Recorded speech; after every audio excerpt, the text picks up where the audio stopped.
essential adjective clause-la non-essential adjective clause-un fərqlərinə baxacağıq. Qeyd edim ki, abituriyentlər üçün dimin toplusuna salınıb bu mövzu. Gəlin baxaq, essential adjective clause nədir? Deməli, burada biz mənasını qeyd etmişik. Cümlənin mənası üçün vacibdir. Bu hissə çıxarılsa cümlənin mənası dəyişir və ya aydın olmaz. Deməli, vergül istifadə olunmur. Yəni ki, bağlayıcıdan əvvəl, baxın, bağlayıcı işlənib. Heç bir vergül işlənmir. Hansı adam və ya əşya olduğu bu clause ilə müəyyənləşir.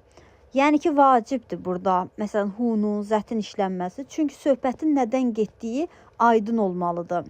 Ona görə essential deyilir, vacibdir deyə. Daha sonra that, which, who, whom işlənə bilir. Bu bağlayıcılar işlənə bilər. That yalnız essential clause-da işlənir. İndi gəlin baxaq nümunəyə. The student who studies hard will succeed. Gəlin tərcümə edək. Baxın, the student will succeed.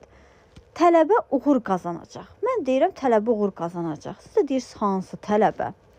Kim ki, səylə çalışır, səylə oxuyur. Demək ki, biz artıq, baxın, bu hissəni deyəndə, the students will succeed. Artıq digər hissəm, yəni essential clause burada işlənməlidir ki, söhbətin kimdən getdiyi bizə aydın olsun. Buna görə də bu essential adlanır. Gəlin, indi ikinci nümunəyə baxaq. İkinci nümunədə belə qeyd olunub. The book that I bought yesterday is interesting. Deyirəm, kitab maraqlıdır. Deyirsiniz, hansı kitab?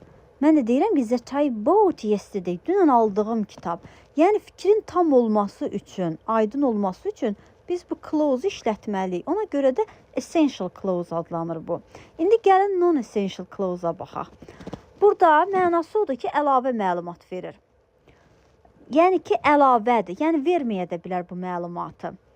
Çıxarılsa da cümlənin əsas mənası dəyişmir. Yəni ki, buradan biz həmin o clause-u çıxartsaq, non-essential clause-u, cümlənin mənası dəyişmir. Vergül mütləq istifadə olunur. Şəxs və ya əşya artıq məlumdur və zət işlənmir. Əsas məsələ. Non-essential-da zət işlənmir. Amma vergül işlənməlidir. Vergül qoyulmalıdır burada. Who, whom, which, whose işlənir. Bu bağlayıcılar işlənir. İndi gəlin, baxaq nümunələrlə tanış olaq. My brother vergül qoyuldu. Non-essential-da vergül qoyuldu. Who lives in Baku is a teacher. Baxın, indi gəlin bu hissəyə. Deyirəm ki, my brother is a teacher. Mənim qardaşım müəllimdir. Fikrim yekundur. Deyirəm, mənim qardaşım müəllimdir. Yəni, burada bir əlavə nəyəsə ehtiyac yoxdur. Bu sadəcə əlavə bir məlumat verərək deyir ki, who lives in Baku, Bakıda yaşayan qardaşım. Yəni, bu Bakıda yaşayan qardaşım olmasa da fikir aydın olacaqdı ki, mənim qardaşım, yəni müəllimdir. Baxın, birinci ilə the student who studies hard will succeed. Burada artıq biz fikir tamamlanması üçün clause-a ehtiyacımız var idi. Budaq cümləyə ehtiyacımız var idi. Who studies hard. Ancaq ki, bu ikinci nümunədə non-essential-da. Adından da göründüyü kimi, yəni vacib deyil, əsas deyil. Bu əlavə məlumatdır. Olmasa da biz biləcəkdik ki, yəni söhbət nədən gedir. Məsələn, 2-də, this car is very fast. Deyirəm ki, bu maşın göstərirəm. Bu maşın çox sürətlidir. Yəni, göstərirəm artıq söhbətin bu maşından getdiyini və sürətli olmasından gedir. Və əlavə bir məlumat da vermək istəsəm, vergül yazdıq bura.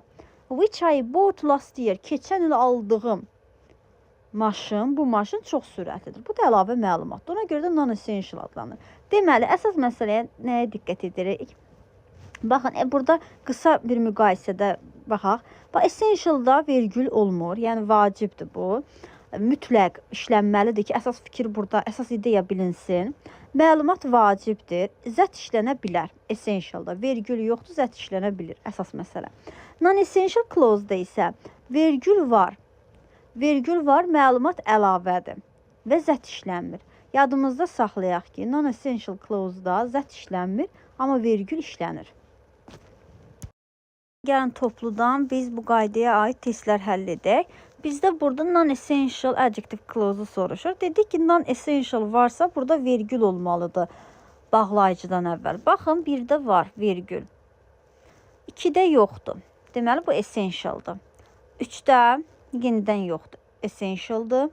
4 essentialdır. 5 vergül var. Ona görə də non-essential. 1-5 C variantı. 53-cü test tapşırığına baxırıq. Deməli, burada da bizdən essential soruşur, yəni vergül olmamalıdır. Baxın, 1-də yoxdur, 1-də, daha sonra 1-də 4-də yoxdur. Cavab Y variantı. Baxırıq 54-də, non-essential adjective clause, 1-də vergül var, 3-də var, 1-3, C variantı. 55-də yenidən non-essential seçməliyik. Biz 1-dir cavabımız, sonra 1-də 4-dür, 1-4. 56-ya baxaq. Essential. Essential varsa vergül olmamalıdır. 1 var burada. 1 götürürük. Daha sonra 1-də 4'dür. 1-4. D variantı. 57-ci test tapşırığında. Burada bizdən essential soruşur. Yəni vergül olmamalıdır. 1, 2. O da oldu A variantı. Non-essential vergül olmalıdır. 1, 2, 1, 2. Y variantı. 59'a baxaq. Non-essential yenidən soruşur. Deməli, burada non-essential varsa vergül olmalıdır. 2 və 4. 2, 4. D variantı. 60'a baxaq. Essential'ı soruşur bizdən. Essential varsa 1 və 4. 1, 4. Y variantı. Burada yenidən essential'a baxırıq biz. 1, 3. Cavabımız 1, 3. A variantı.